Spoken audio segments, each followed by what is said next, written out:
The Buddha famously said that life is suffering. I'm not a Buddhist, but I know what he meant, and so do you. To exist in this world, we must contend with humiliation, broken dreams, sadness, and loss. That's just nature.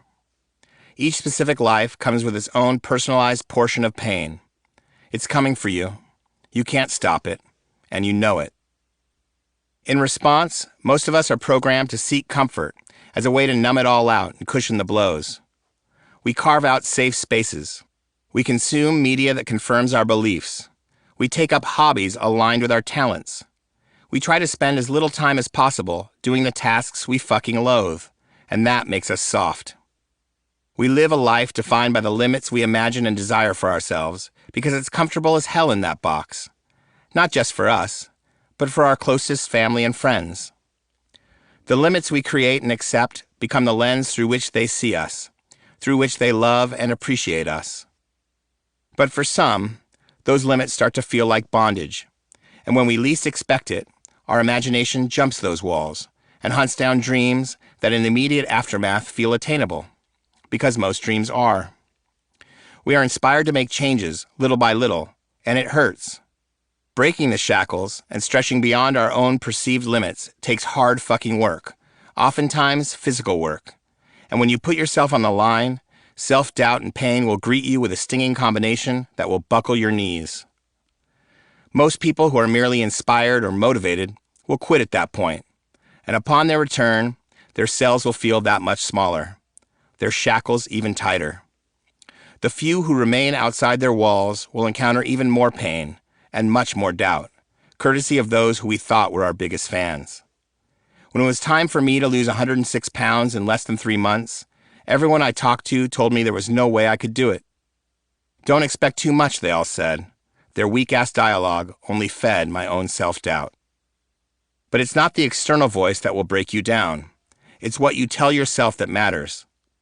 The most important conversations you'll ever have are the ones you'll have with yourself. You wake up with them. You walk around with them. You go to bed with them. And eventually, you act on them, whether they be good or bad.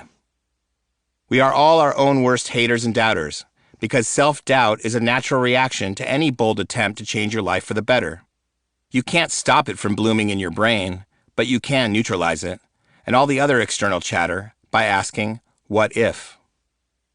What if is an exquisite fuck you to anyone who has ever doubted your greatness or stood in your way. It silences negativity.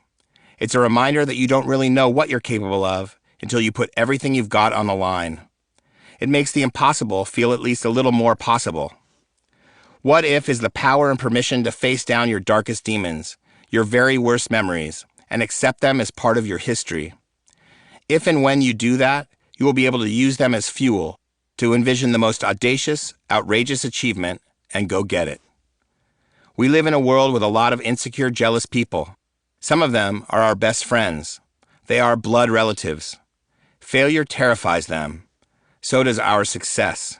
Because when we transcend what we once thought possible, push our limits and become more, our light reflects off all the walls they've built up around them.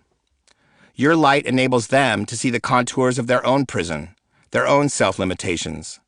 But if they are truly the great people you always believed them to be, their jealousy will evolve, and soon their imagination might hop its fence, and it will be their turn to change for the better. I hope that's what this book has done for you. I hope that right now you are nose to concrete with your own bullshit limits you didn't even know were there. I hope you're willing to do the work to break them down. I hope you're willing to change. You'll feel pain, but if you accept it, endure it, and callous your mind, you'll reach a point where not even pain can hurt you. There is a catch, however. When you live this way, there is no end to it.